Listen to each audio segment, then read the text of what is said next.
Quite frankly, a New Year's resolution has never been something that's worked for me. For maybe 20 years or so, I have not been a big New Year's resolution person. I was in my 20s and my teens, but I realized kind of the folly of it. Claire Fauché, former Division I collegiate athlete, collegiate coach. When I got done playing at a high level, moving my body was never a problem. What I didn't really know was how to manage what I was eating. I've tried and attempted to do a lot of things. I would sign up for an Ironman. I would sign up for a marathon. I would do Whole30 or try to do Whole30. I've tried multiple programs, things like MyFitnessPal and calorie counting. Buying journals and writing down my goals for the year. Quick fixes, I'll just eat less or eat less often, or some of the programs that have like powder drinks or shakes. It was all like shortcuts to try to become the person you wanted to become. I'd always have like a little bit of success, but then I'd eat something that was over calories, and then I would just like drop off the map. I wouldn't really actually make any. I found myself pretty frustrated trying lots of different things, but for some reason it just wasn't happening. Yes, there's always that 2-week to maybe 6-week period where you're motivated and then like things start to happen. And some weight would come off and then it would come back on, because when the program ended, there was no like sustainable plan. It worked for a certain amount of time, and then all of a sudden it didn't work because it was missing discipline. And you're tired, you're sore, something happens in the family, relationship issues, stress at work. Those things just end up taking a back seat to the whirlwind of life. And I actually learned some bad habits like overeating on the weekends, and I'd start overeating and reset. I just like start this thing and then stop it, stop. A hamster wheel and kind of a yo-yo thing going on for me. It was always on my own, and I was surrounded by a culture of people that weren't particularly healthy. I was doing all these programs, and I was definitely sleeping. I was not awake. I was not present to the present moment. I was more self-absorbed when I'd start a new program. I'd forget about other people, and then I would do these off and on yo-yo cycles. Those are a few examples of New Year's resolutions that I've had. I've accomplished approximately none of those ever. As humans, we prefer the path of least resistance. We crave convenience, the payoff without the price. But when our lives revolve around comfort, it doesn't deliver. Living in perpetual comfort leaves us weak and asleep. This podcast is an invitation to flip that script, to choose the unlikely path, to get the life you really want through voluntary discomfort. This is Strong and Awake. I'm Dane Sanders. Frickin' New Year's resolutions, man. Yeah. They're so predictably disappointing for so many people. It doesn't feel right. I don't know. What's your experience with New Year's resolutions, Mitch?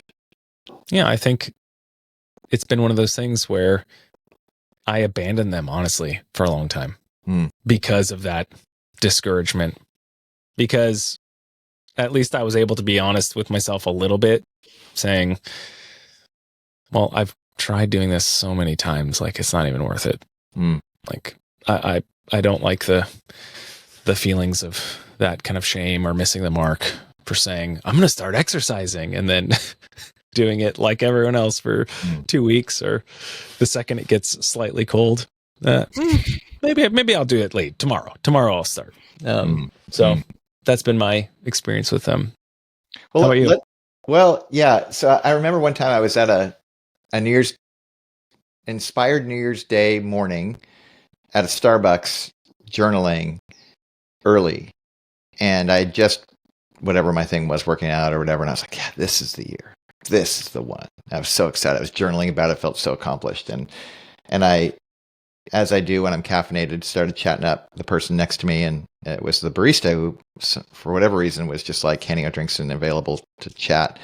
And she turns to me and she's like, oh, I've figured out New Year's resolutions. I'm like, tell me more. And she says, well, I just started looking at my journals And I realized that I wrote the same New Year's resolution every year for this last 7 years. So I just like copy and paste. I don't even, it's great. I feel like I'm doing something. I'm moving in the right direction. And it's so efficient. And then I quit 2 weeks in, like I do every year, and go again next year. And it's so dumb. Like, I liked her candor, but this doesn't seem like the way it ought to go. It's funny. I get kind of angry at, I've heard like people in faith communities, leaders up front, just kind of give this sense of the impossibility of transformation, which makes me so frustrated. I'm like, well, at least in a faith community, you can pretend like people transform or something. Like, if it's really not available, change. Why do we crave it so much? Why, or could it be that the desire for change, the desire for transformation, is actually calling us to something that we just have really poor strategies for? That's what I want to talk about today, because I actually think the New Year's resolution is underrated. It's so critical, but it's just insufficient. It's necessary, but insufficient. And what ends up happening is people get into it, and their game plan just doesn't set them up to win. Their game plan sets them up actually very predictably to lose. So we're going to get into today, but before we even get into like what we think is the solve for these things, and why the magic of New Year's resolutions is so good, and why we're actually high on New Year's resolutions, but in a particular kind of way. Let's get into like why do you think people want to change in the new year? Like what are they walking in that just feels so that they are willing to at least gesture towards change? Based on some of the clips that we shared at the top of this episode and my own personal experience, oftentimes like New Year's resolution is like the reckoning. Like you've either pushed something off for so long that you can't ignore it, or you've endured for so long in a certain state where it's come to the point where you're sick and tired of being, or feeling sick and tired. And that's, to me, what I feel like a New Year's resolution acts as. It's like this time or this designated space that is held for us to actually reflect, actually be aware, and actually say, okay, I'm going to plant my flag in the ground here. I'm like actually going to change now. You know, we're talking about a lot about New Year's resolutions, but like any change, any significant milestone in our life or moment, often kind of has that awakening effect. Yeah, I think that awareness is part of it. And I think at different stages too, like if it's a big milestone, we become aware to the more nuanced or more subtle things that are going on. Like what? What do you mean when you say that? So maybe you have a heart attack, and like you don't need some big milestone or event on the calendar to do that. Like the very act of your choices or the result of your choices is like a forced change or a forced awakening. But I think a New Year's resolution or a graduation or the birth of a child or the loss of a job or something like that can act as a catalyst to like make us aware of maybe some of those things that haven't quite come to a head yet, which is why I like milestones like New Year's resolutions. Yeah. So resolutions that, whether it's January 1st or not, there's something driving a crave. Like something was a certain way, isn't that way anymore, or you've always wished it was a certain kind of way, whatever it is, and you're wanting a new thing. And I think you're right. Like there's something in our culture, the annual reset. It's almost like a macro version of a daily reset. You know, you wake up in the morning and you have a chance to go again.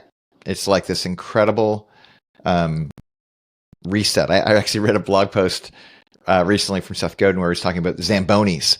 And, you know, if you're into hockey, these amazing machines that kind of look like elephants kind of slowly making their way around the rink.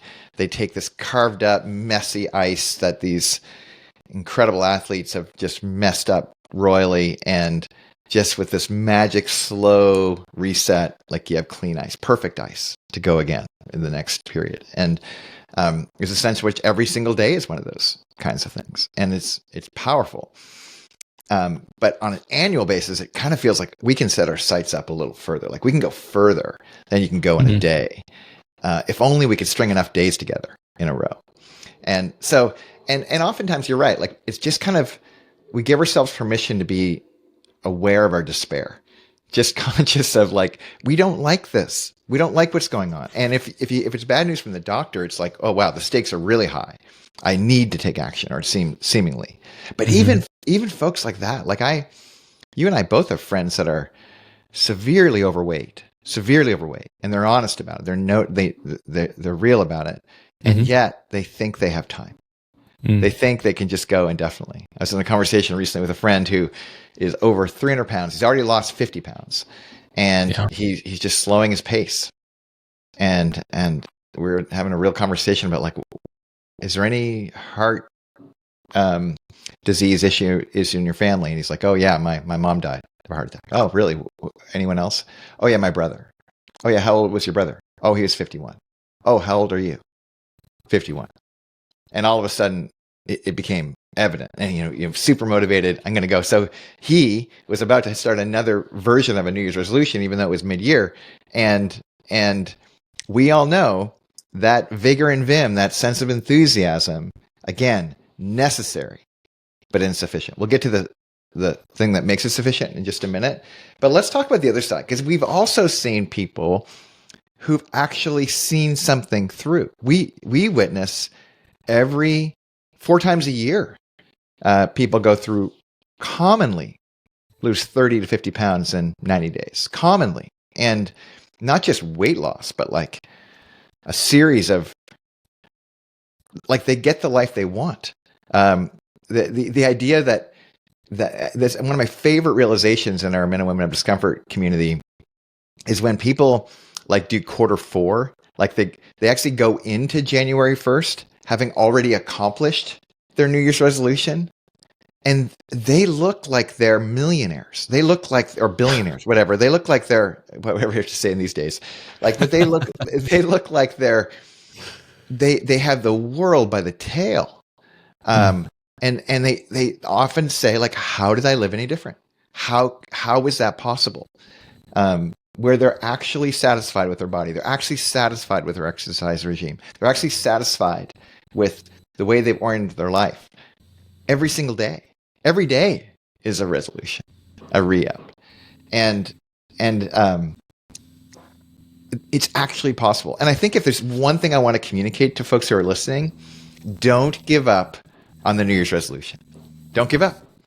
But relate to it in a way that if the way you've done it historically didn't get you the result you're looking for, it's time to have a new relationship with it. But don't pretend like people don't change, because we see radical transformation in people's lives all the time, all over the world, all throughout history. The question, though, is how do you get your whole heart involved? How do you actually engage it in a way where you're all in and orienting your life, your whole life, around that thing? That often is the differentiator. And we'll talk about actually how you get there in just a second. But anything you'd add about the reality of it's actually possible, like things that you've seen? I appreciate the recognition of that, because I think it's easy to just dismiss or throw them out or criticize them. Like, New Year's resolutions don't work. They serve zero purpose. You throw the baby out with the bathwater without actually acknowledging, like, no, they serve a purpose, just maybe not the way that you've been doing it up until now. That's right. It reminds me, like, I grew up in Hawaii, and, we've got a lot of amazing fresh tropical fruit and produce and stuff, but I grew up kind of like never really loving apples, because, like, they don't really grow on the island. I never really had like a good fresh apple. So for me to like grow up thinking apples are gross, I don't like them, they're mealy, whatever. Like, I didn't realize until I moved to the mainland, like, oh my goodness, apples can be delicious. But had I not, like, if I had just given up on them altogether, like, I would never be able to experience like a great, fresh, crispy Honeycrisp apple. And like, I think that's what a lot of people have done. They've become cynical with these changes. And instead of saying, like, well, the problem isn't with how I've been approaching this or how I've been relating with this. The problem is with this whole paradigm as a whole, like throw it out. And it's almost like an excuse or an enabling that we do. And I'm so guilty of that too. So that's the only thing that I would add is just like emphasizing what we've already said. Like, no, there's hope. Like even if you've tried New Year's resolutions or whatever, like you can change. And let's talk specific. Like, what have we seen? What have you seen in our community? The kinds of changes, like for sure, weight loss, for sure, getting stronger. But what else have you seen? What are some examples, like real people that come to mind? I see people that have been telling themselves like, this is my new reality. Like I peaked in college or whatever, and now I'm just kind of slowly coasting downhill, whether that's athletically, whether that's mentally, whether that's like just with overall vigor in life. I'm thinking of a couple specific like collegiate athletes in our community. Former collegiate athlete. Yeah. Right. That we've talked about. Some of them like decades ago, some of them like a couple years ago, that have kind of been resting on those laurels, been coasting. And that's kind of the camp that I fell into. I never played at the collegiate level, but lifelong athlete. And I was like, well, either I'm fooling myself thinking I'm an athlete still and I'm just kind of coasting, or I've given up on that. And it's like, yeah, I can't run anymore, or I can't move or exercise. And the transformation I've seen is like knees. I got bad knees. Yeah, exactly.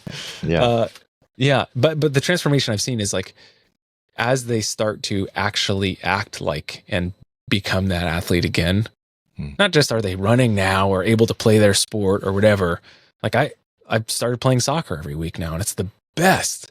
But like overall, it's like the deeper thing is how I'm actually like viewing myself, how I'm actually being. That's the biggest transformation, and I see it in every one of them too. Like how they're showing up. It's unmistakable. Like the difference. And it's comprehensive. Like it might start with, oh, I'm going to lose some weight, or I'm going to go to the gym, or I'm going to do whatever. But what ends up happening is like, what can't they do?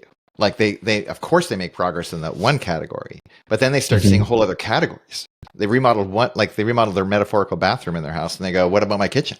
What about my dining room? What about the upper west wing? That you never go up there. That's terrifying. And they start going up there metaphorically, and they start opening up new opportunities. And I'm with you, man. I think that's the part that I get most excited about, to the point where oftentimes I think we understate the thing they got into MWOD for in the first place. Of course, that's going to get taken care of. Like we don't even get excited anymore about, we get a little excited, but it's sure. But it's like, well, great. Well, what else do you want to do? Where else do you want to go?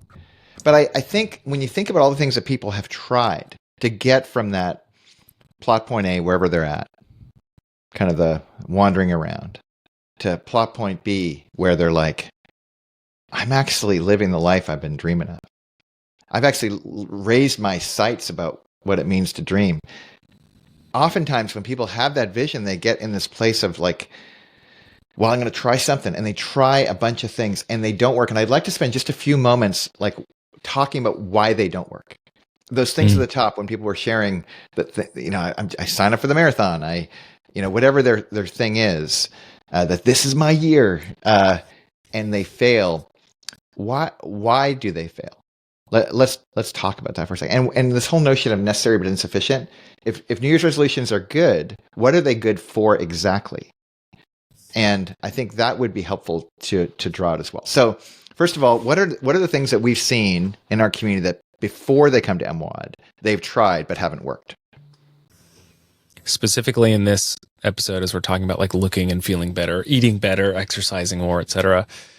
I think there are so many. I mean, like that's a very, very common resolution and desire. And so there's lots of people marketing to us about their new fast, easy, new, better you right now, 5-minute ab workout, whatever.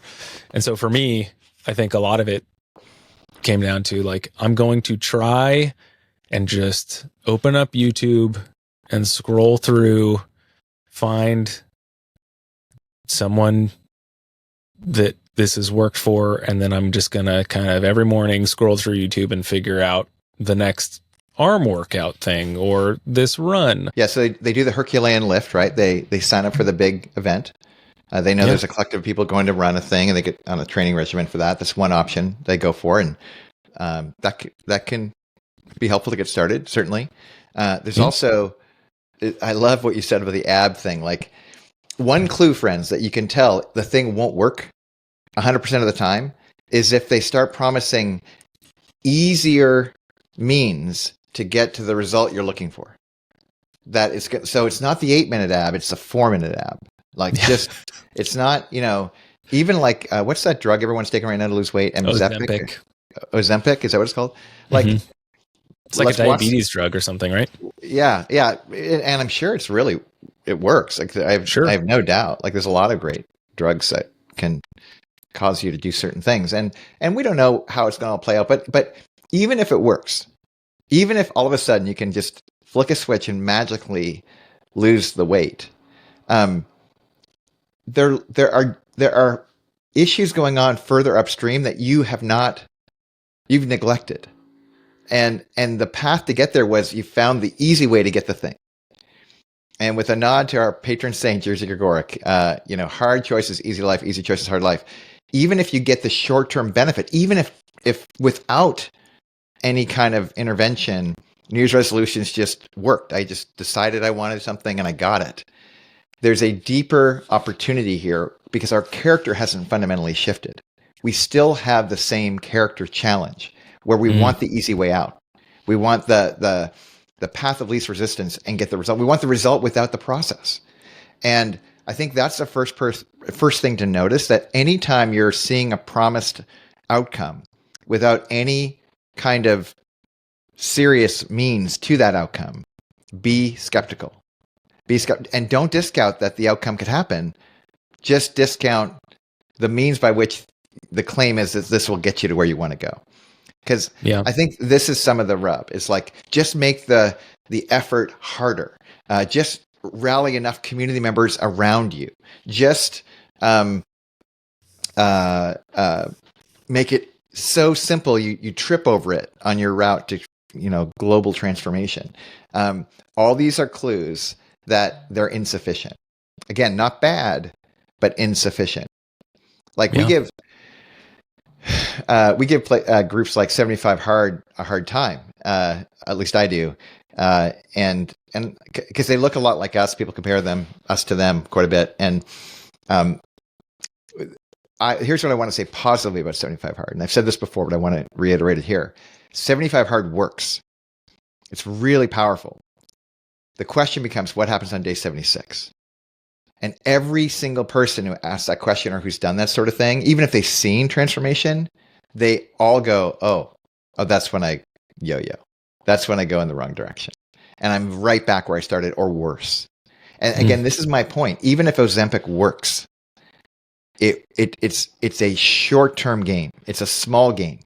It actually does not deal with the bigger issue, nor does it claim the bigger opportunity. I actually think we are far too easily pleased. There's this great line from C.S. Lewis. He's a Christian author, but he's like framing it around, God's desires for us in life. And he says, it would seem that our Lord finds our desires not too strong, but too weak. We are half-hearted creatures, fooling around with drink and sex and ambition and New Year's resolutions. And if I just lost the weight, then I'd be happy. And if he doesn't say that, but it's in here. Fooling around with drink and sex and ambition when infinite joy is offered us, like an ignorant child who wants to go on making mud pies in the slum because he cannot imagine what is meant by the offer of a holiday at the sea. We are far too easily pleased.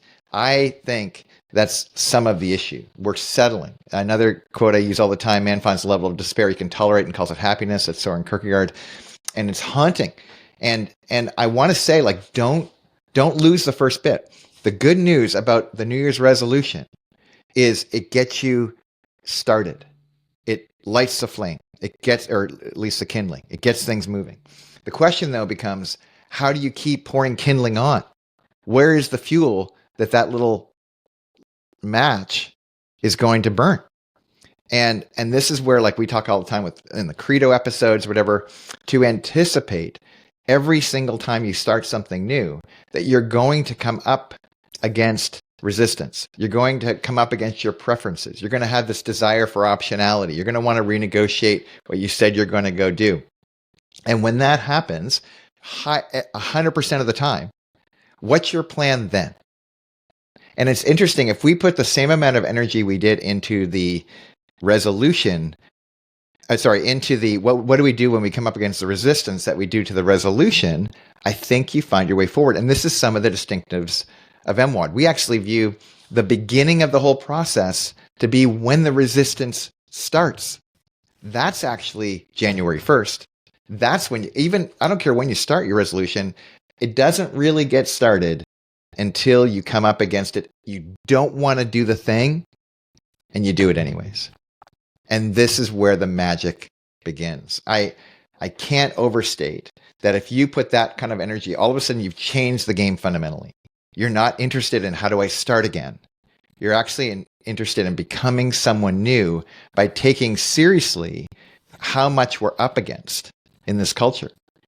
The easy way out is everywhere. And to pretend like it's not is naive. It really is this, what did he say? An ignorant child who wants to go on making mud pies in the slums when they cannot imagine what is meant by an offer of a holiday at the sea. It's so much more available than we think, but it's so much more uncomfortable than we think.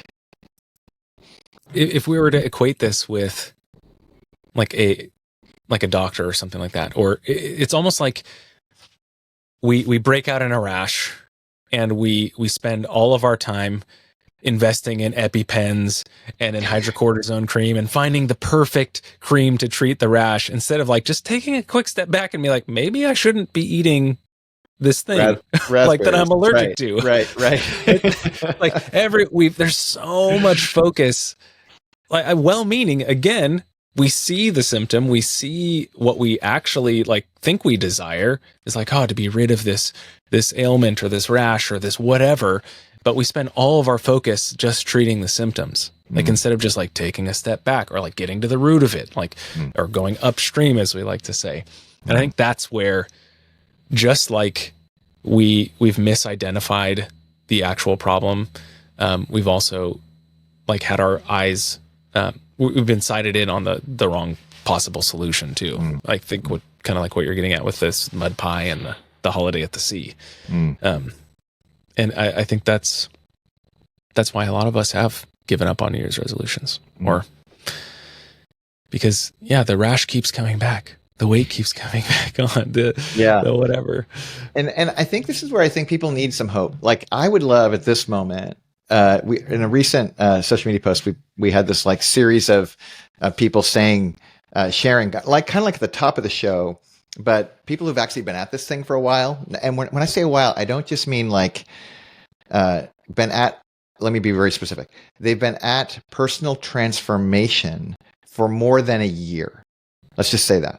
So not just going for New Year's resolution, but let's play that little clip of the handful of folks who on their own communicated to us what actually has happened in their life when they treated the resistance seriously, when they treated that need to release on their preferences, on orienting your whole existence around choosing the uncomfortable thing with agency, volunteering, raising your hand and saying, I get to go do this.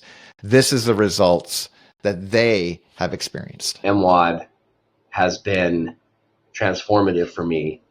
New Year's resolutions in the past is I had no plan. I had no roadmap. I had no framework for what I was going to do or how I was going to do it. And that's what MWOD's provided for me. Even when I get off track, it's something that puts you back on the tracks. And that's a 360 degree, it's mental, it's physical, it's eating, it's health, it's awareness, it's kindness, it's thought-provoking, it's all those things. Just the whole umbrella of comfort versus voluntary discomfort. was a game changer in terms of, wait, I do crave comfort. I don't like discomfort. What would life look like if I voluntarily chose hard things? Finally, I had a roadmap of how to get where I wanted to get to be my future self, this person I wanted to be. And it was all around voluntary discomfort. I started at 308 pounds, the worst shape I've probably ever been in. A lot of knee pain, a lot of back pain. After 90 days, I lost 50 pounds. I now have a bunch of habits that really are part of my daily practice and have just really enjoyed. It was like the trifecta of health, spiritual, and strength. It was like the mindset shift behind getting healthier. I found out that I didn't just have one goal. It wasn't just that I wanted to look good. It was a bunch of things tied together. My life began to change a couple of years ago, and I lost a lot of weight, and I've kept most of it off. I feel really healthy and comfortable in my own skin. I am leaner than I have been in a very long time. I have more muscle on my body and feel, in some ways, like I'm just getting started with this journey and learning more and more about my body and how good muscle is. And there's so much that I've learned, and I'm so grateful. Be strong and awake, all for love's sake. The missing ingredient that really is the secret sauce: community. You're not doing this alone. There's a group of people from all over the country, all over the world that were going through this and checking in every day on the things that they were doing and celebrating each other, cheering each other on, talking about the places where they missed it, but it wasn't there was another opportunity the next day to get after it. But there was always also an opportunity to learn from where the mark had been missed. Very excited to continue to do the uncomfortable thing, to have the hard conversations, to acknowledge where I miss it. And I am so stoked for restraint and commitment so that I feel great on December 28th and not depressed going into the new year. I went into this plan with I'm going to lose a bunch of weight.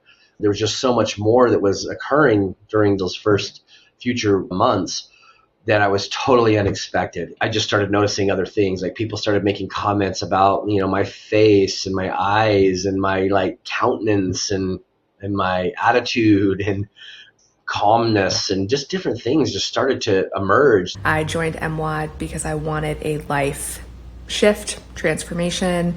I was clear I wasn't stepping into the fullness of who I was meant to be, stepping into the fullness of the greatness I was meant to bear. The reason I joined MWOD is because I realized I was sleeping on my own potential.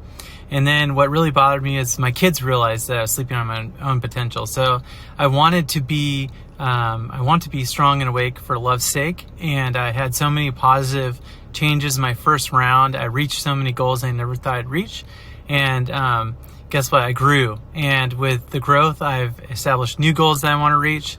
Before MWOD, I found myself in a grief cycle that I felt that I just could not get out of. And no matter the therapy I was receiving, grief groups, massage, all the things I was doing that provided so much comfort and so much insight into my grief. And yet not feeling like I could get out of grief being my modus operandi that I was consistently living in. And so I was transformed. I'm gonna cry. I was transformed by doing MWOD in the middle of learning how to cope with grief in such a way that I could actually move through it and overcome it and come into kind of a new season of feeling hope. And it was challenge and habit stacking and these practices and these mindsets that were practiced here that truly took me to a new level and feeling like a new life, new sense of life and hope. I'm almost a year in now. I love meditation and I love cold showers and I write in a journal constantly and I read a lot. And those are not things that I would have ever thought that I'd be talking about a year from now. For the first time, I guess, ever following a New Year's resolution that continues today. So I'm glad we were able to play that because I think it's one thing to talk about the experiences and the lives that these people are living, but to see it on their faces and to hear it in their voices. It's not just, oh, wow, they look healthier, they look better, but you can like see the hope and see the vigor that they're living with. Yeah. And I think that's why I love that we set it up like that. New Year's resolutions aren't the enemy. They're not bad. We're just looking in the wrong places or doing, these half-hearted efforts towards transformation. What do you see in those clips? I'd love to just kind of add some nuance to what you just said. Like, I think the proper location to see a New Year's resolution is step one. Step one, resolve. Commit. Step two, anticipate you're not going to want to keep your commitment. Anticipate it. And in that anticipation, when you don't, like predicting the weather, like it's coming, it's highly probable. It's not just probable, it's guaranteed. And the higher the change you want to see, the higher order change you want to see, just know the bigger the resistance. I love the way Steve Pressfield talks about it. Like, the bigger the dream, the bigger the resistance. That's always the case. And if your dream is for real transformation, that's what you should anticipate. So when it comes, step two, wave the white flag of surrender. Wave the white flag. Like, don't renegotiate. White knuckle it, hold your breath, bite your lip. That stage is actually pretty short. And some people go, oh, I shouldn't have to white knuckle it. No, you need to white knuckle it. You need to try harder in that second stage. Try harder, but not forever. It's because you transition to a third stage, which is, you don't just want to check the box. You start actually leaning into the thing that was so seemingly impossible.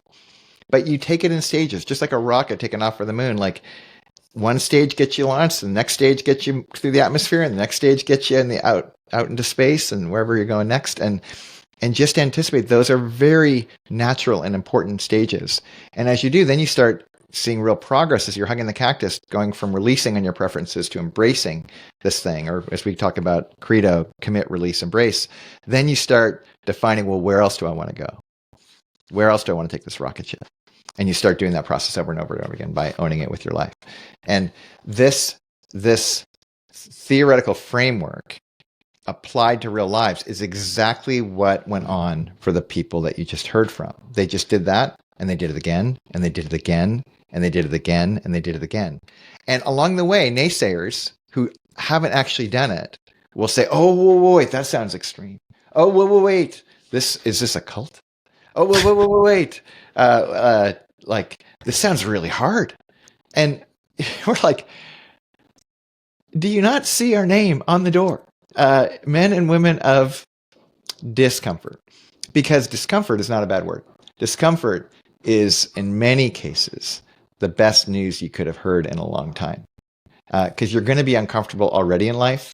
But when you start upgrading your discomforts, you start choosing better, higher order discomforts that yield better fruit, than getting bad news from the doctor, being a victim to discomfort, getting an offender bender and getting grumpy because your boss or client or friend didn't act the way you'd prefer.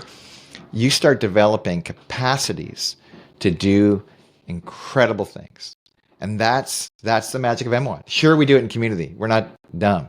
Take advantage of community. Sure, we're comprehensive. We're looking for as many areas as we can discomfort you as possible, but not as an unsustainable, untenable approach. Because we've actually seen, after years and hundreds of participants, that this is not only doable, but sustainable for a lifetime. And the result is exactly what we just heard, where people are like, where else? Like, one of my favorite examples is the guy near the end. His name is Mark. I remember at the beginning, Mark was like, I'm not a runner. I don't run. I got bad knees. I don't remember that. Mm-hmm. And it's amazing to me when I think of like what he does. Now he's like running with like children on his back, and it's like people are like, oh no, that's not possible. And it's like, well, it's not possible given the strategy you took before. And it might be that if there was something that was more possible than you've told yourself, would you want to know about it? And I think that's where it gets exciting. And you might not have the same result that Mark did, but I promise, if you take this approach, you will find your way to things that you never thought were possible before. guaranteed. It's just a matter of relating with reality the way reality demands we relate with it. That life is hard, and because life is hard, our approach to hard is to choose it, not just be fearful of it, not be hiding away, nervous that it's going to pick me someday, because it will pick you. So if it's going to pick you and you know it's going to pick you, why not ready yourself for that truth? If it's coming your way anyways, and the way the old Hebrews used to say, gird your loins, like get ready.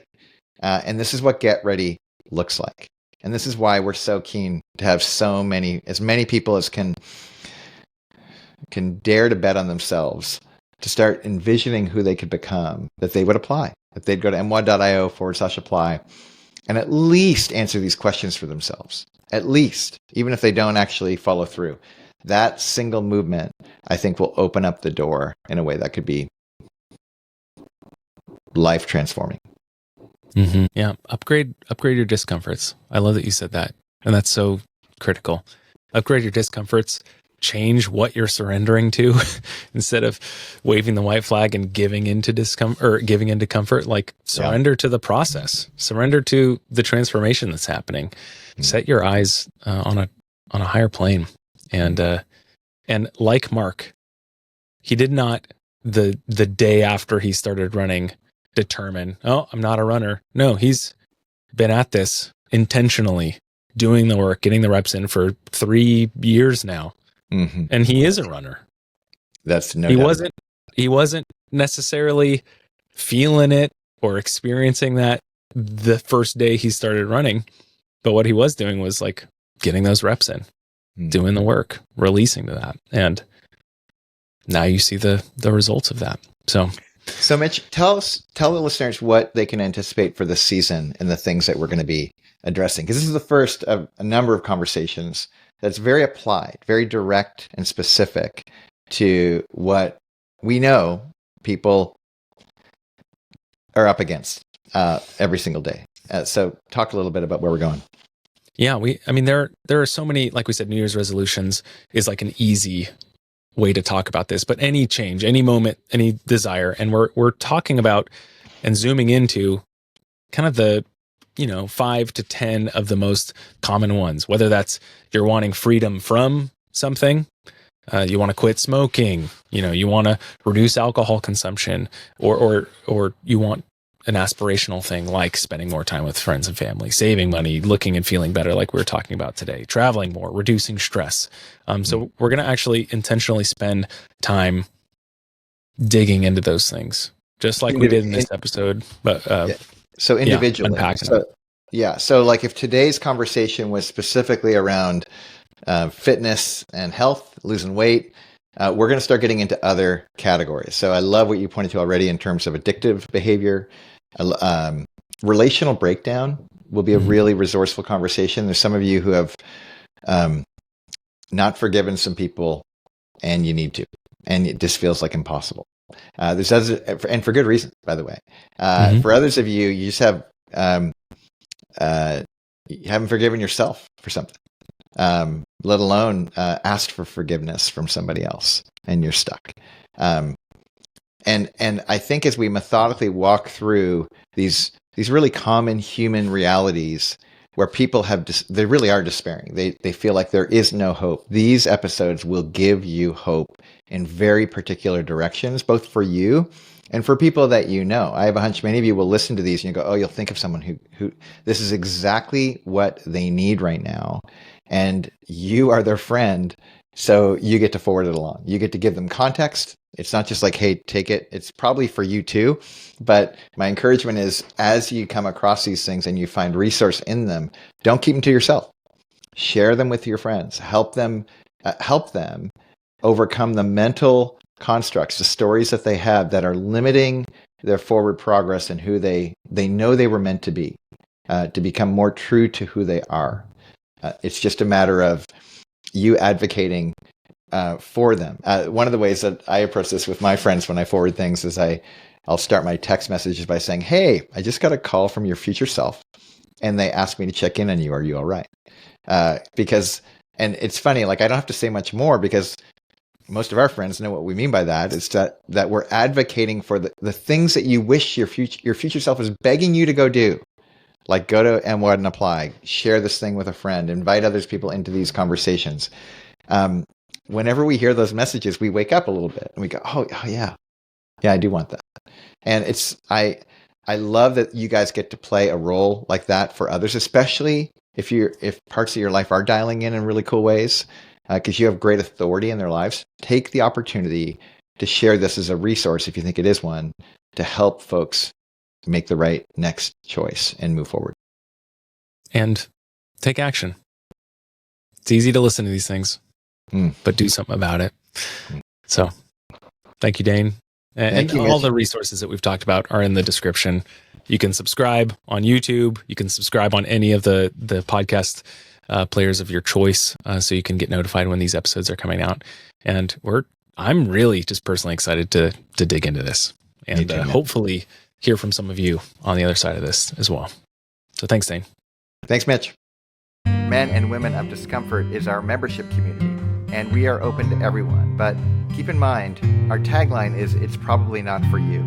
If we're wrong about that, or if you want to find out for yourself, you can find us at MWOD.io.